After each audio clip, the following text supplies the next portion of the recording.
ప్రభుజీ, మీరు చెప్పినట్టుగా అంటే వీటన్నింటినీ చదువుకుంటూ, భగవంతుడి గురించి వింటూ, అలా ఉంటే నిజంగా భగవంతుడి అనుగ్రహం పొందొచ్చంటారా? గుళ్ళకి, పుణ్యక్షేత్రాలకి వెళ్ళకపోయినా కూడా? భగవంతుడి యొక్క అనుగ్రహం పొందాలి అనంటే భగవంతుడు చెప్పినట్టు నడుచుకోవాలి. మీకు ఒక విషయం చెప్తాను. మీకు మీ పిల్లలు ఉన్నారనుకోండి, మిమ్మల్ని చాలా బాగా చూసుకుంటూ మీరు చెప్పిన పని ఏమీ చేయకపోతే మీకు ఆనందం వేస్తుందా? లేదా మిమ్మల్ని బాగా చూసుకుంటూ మీరు చెప్పిన పనులన్నీ కూడా చేస్తే బాగా ఆనందం వేస్తుందా? లేదా మిమ్మల్ని బాగా చూసుకోకపోయినా జస్ట్ మీరు చెప్పిన పనులన్నీ చేస్తే బాగా ఆనందం వేస్తుందా? బాగా చూసుకోవాలి, చెప్పింది వినాలి, అప్పుడే ఆనందంగా ఉంటుంది కదా. అదే మనం చేయాలి. భగవంతుడు చెప్పినట్టుగా నడుచుకోవాలి, భగవంతుడి యొక్క ఆరాధన చేయాలి. అది నిజమైన మంచి జీవుడు లేదా మంచి సనాతన ధర్మానికి చెందినవాడు చేసే పని. ఇటు భగవంతుడి యొక్క సాంగత్యం లేనప్పుడు మనం భగవంతుడి యొక్క స్మరణతో ధార్మికంగా ఉండటం, అలానే మనం భగవంతుడి యొక్క సేవ చేసుకునే ఒక అవకాశం వచ్చినప్పుడు సాక్షాత్తుగా అక్కడికి వెళ్ళి దర్శనం చేసుకొని ఒక సేవ భావనతో ఉండటం, ఆ రెండూ ముఖ్యమే మనకి. ఓకే ప్రభుజీ, కొంతమంది తల్లి గర్భంలోనే ఉన్నప్పుడే రకరకాల రీజన్స్ ఏదైనా ఉండొచ్చు, చనిపోతూ ఉంటారు. అది వాళ్ళ గత జన్మ కర్మఫలమే అంటారా, లేదంటే మరింకేమైనా రీజన్ అయి ఉంటుందంటారా? ఇప్పుడు కర్మ ఎలా పనిచేస్తుంది అంటే అండి, అన్నిటినీ మ్యాచ్ చేస్తుంది అనమాట ఎగ్జాక్ట్ పాయింట్కి. తల్లిదండ్రుల కర్మ ప్రకారం ఏం జరగాలి అది ఉంటుంది, జీవుడు వచ్చేవాడి కర్మలో ఏం జరగాలి అది కూడా ఉంటుంది. అన్నిటినీ కలిపి మ్యాచ్ చేసి ఒక దగ్గర పంపిస్తుంది. కాబట్టి ఇది ఎవరి కర్మ అని చెప్తే ఆ జీవుడు కర్మనే, అలానే ఆ తల్లిదండ్రుల యొక్క కర్మనే, అందరి కర్మ మిక్స్ అయ్యి పరివారము అని అంటేనే ఒకళ్ళ కర్మ ఒకళ్ళు నెగేట్ చేసుకోవడానికి పుట్టినవారు. Okay okay.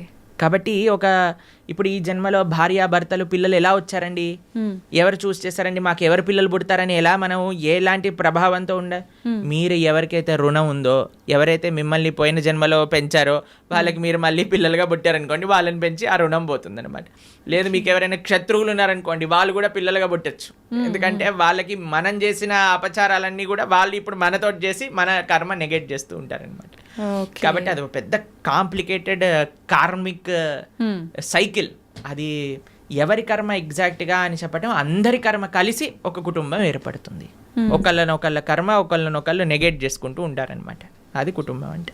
ప్రభుజీ, వాళ్ళు కర్మ అనుభవించటానికే మరొక జన్మ తీసుకుంటున్నప్పుడు అంటే బయటికి వచ్చి అనుభవించాలి కదా, కడుపులోనే ఎందుకు అలా అవటం? కడుపులో అనుభవం ఉండదా? కడుపులోనే అనుభవం ఉంటుంది. అంతే అనుభవం ఉండాలి అని కర్మ ఉంటే అంతే అనుభవం అయిపోతుంది. Okay okay.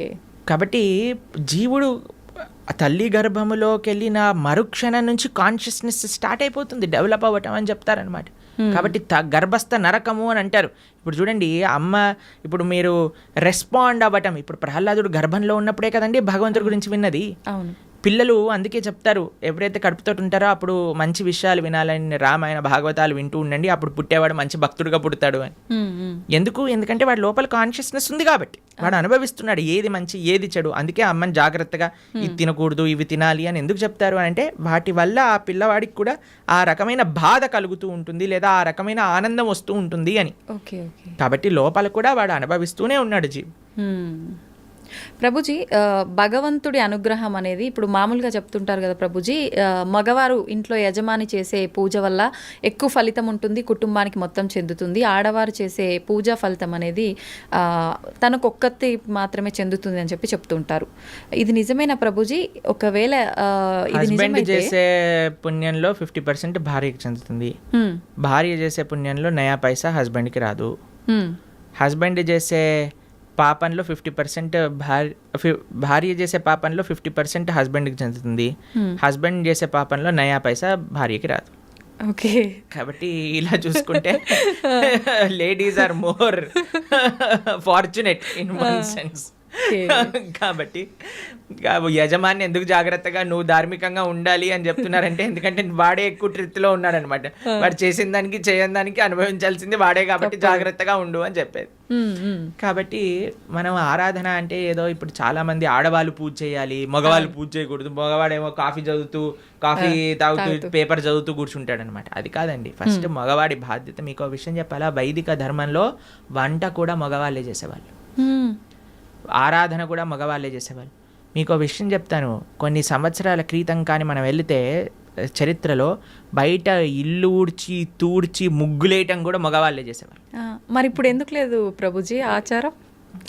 మీరు ఉంటే బాగుండేది. బాగుండేది కదా.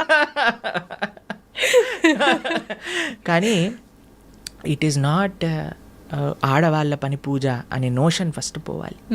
ఆరాధన అంటే అయితే మగవాడే చేయాలా? కాదు, అందరు కలిసి ఆరాధన చేయాలి. ఎలా అందరూ కలిసి ఆరాధన చేస్తారు అని అంటే, ఎవరైతే ఇంటి యజమాని ఉన్నారో ఆయన భగవంతుడి యొక్క ఆరాధన చేస్తూ ఉంటారు.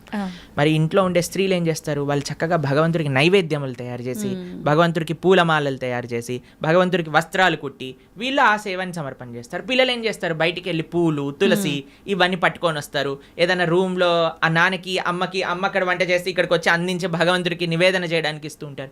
కాబట్టి పరివారం అంతా కలిసి పూజలో పాల్గొంటుంది అనమాట. కాబట్టి ఆరాధన ఎవరు చేయాలి అనే విషయానికి వస్తే ఇంట్లో ఉండే పురుషులే ఆరాధన చేయాలి అని శాస్త్రం చెప్తుంది. అలానే పురుషులు ఒక్కడి ఆరాధన చేసేసి ఇంకా భార్య ఏం చేయాల్సిన అవసరం లేదా అంటే, అందరు కలిసి ఆరాధన. ఒక్కొక్కరికి ఒక్కొక్క బాధ్యత. ఒకళ్ళు నైవేద్యం తయారు చేయటం, ఒక పూలమాలలు తయారు చేయటం, చందనం తీయటం, పూలు తేవటం, పుష్పాలు చేయటం, తులసి పదాలు చేయటం, లాస్ట్కి సమర్పణ చేసుకోవటం. అందరు కలిసి చేస్తే అది ఆరాధన అవుతుంది.